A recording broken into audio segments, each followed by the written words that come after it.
This past month was crazy for crypto, but it looks like we finally are seeing some positive price action.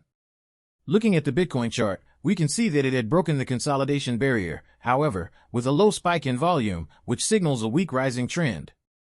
We still have to break the $17,100 range of resistance, so we still don't have a huge opportunity for big rises. Looking at the bigger time frame, if we break 17K range, there's a huge resistance at 19K area, which previously had been a good support zone for Bitcoin.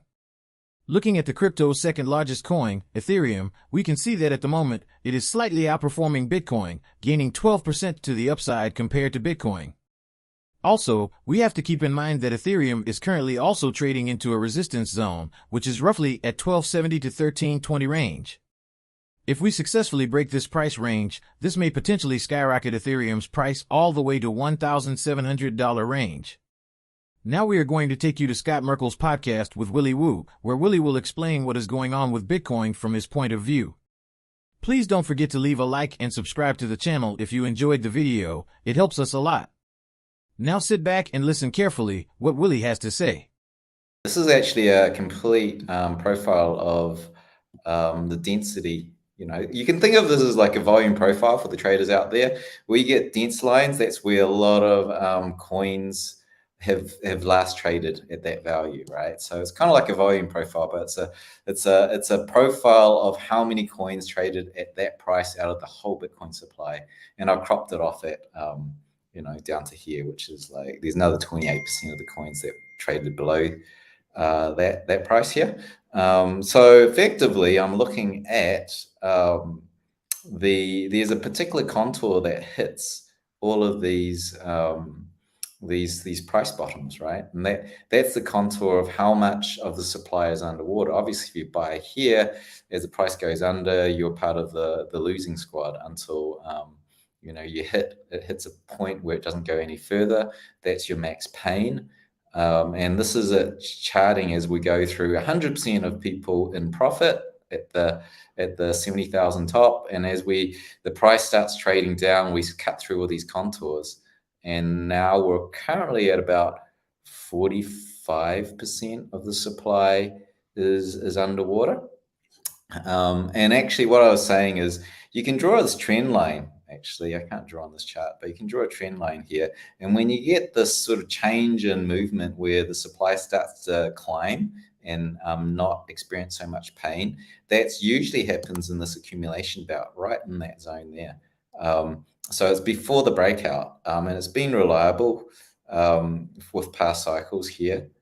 And you get the breakout. I think if you draw it to here, that's the breakout. It's the middle of the accumulation zone. And actually, we were forming a really nice trend line here. I remember monitoring this at this point. It hit at this point, it hit there, and then it snuck out. And it stuck out right at that zone here, and it was ready to start to, put in a floor. And then we had the unwind from FTX. So this now looks like a bump and run pattern where we break out of the trend, and then we're now retesting the trend line. My opinion that this will test well and go upwards. And here we go. Let's draw that chart. So what I've done here is actually now also account for the grayscale coins, which is, I think it's about 3-4% of the Bitcoin supply, maybe even more, 4.5%. Yeah, something crazy. 630,000 Bitcoin in there. Yeah. And then if you look at what's happening inside there, roughly 60%, assuming 60% of the coins are underwater. I did a survey, and you kind of can account for what's happening in that black box, which won't be shown on chain. The green sort of corrects for that, and so that is currently today at $13,000 and climbing quite quickly. You can, if we zoom in to this zone here, you can see that that's climbing up quite quickly. So we're getting quite close to a touch. It doesn't have to touch every time. We didn't touch there. Yeah, that's damn close. And even if we chop sideways, that can just rise to the price. right? Price doesn't have to come down to support. Support can come up to the price in this Yeah, situation, kind of like the moving average. Exactly. Like here, this chopped sideways and then it caught up. So that's looking good. And of course, we have in the on-chain world a ridiculous amount of macro indicators. You can see it in like, you know, we've got this sort of stuff. Like, interestingly, here's a destruction like bottom. We're using Bitcoin's destroyed. So effectively, when coins move from an old hand that bought a long time ago and passed to a new investor, that carries with it not only the volume of coins, but the lag and the amount of time it accumulates in the wallet. That's called destruction. You can use that in a way to create this kind of model where we're trying to catch the bottoms. And so as old coins sell out, it lifts this floor. And so this is a model that I did back in 2019. So about, I think it was around here we built this model, and that held with the COVID dip, and now we're really on it. So it'll be interesting to see if this model breaks or not, even with all this unwinding. So that model there is hitting the floor. So that's another one to watch. And so we have a crazy number of these indicators. Like you can see, every single thing is showing like potential bottom, right? Yeah, right. You can have NVRV ratio, which is, you know, pretty much how much it's valued compared to how much people invested into the network, and bottom again. So, you know, lately I've been taking all of this stuff and like going, let's grab it. This is like 13 of these macro indicators, and I've put them all together. Right. And it was like, there we go. This is actually, there's more than two it's in that, right? It's like, there they all are, right? That's a lot. That's, you know, it's, so what I like about this is it's starting to show, it's starting to show us all of them in concert. And so I've grouped them into, you know, sectors. Like this one, the cyan color is the hodl power. You know, there's different colors here. This bluish is measuring the profit from investors, and each one of them are composited of many, you know, maybe up to three or maybe even four different metrics.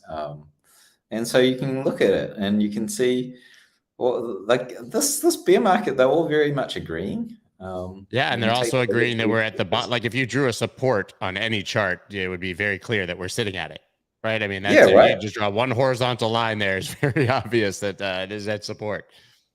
Yeah, I mean, this is that's the thing. It's not only we're in the bottom, but in this bear market, they're starting to agree with each other. Whereas the prior market, there was a little bit of discrepancy in different dimensions that you're looking at. So the broadness of this area was wider, but they're very much coalescing into very much agreeing. There's a little bit more uncertainty since we're bottoming. It's widening out, but mostly we're in a bottom zone.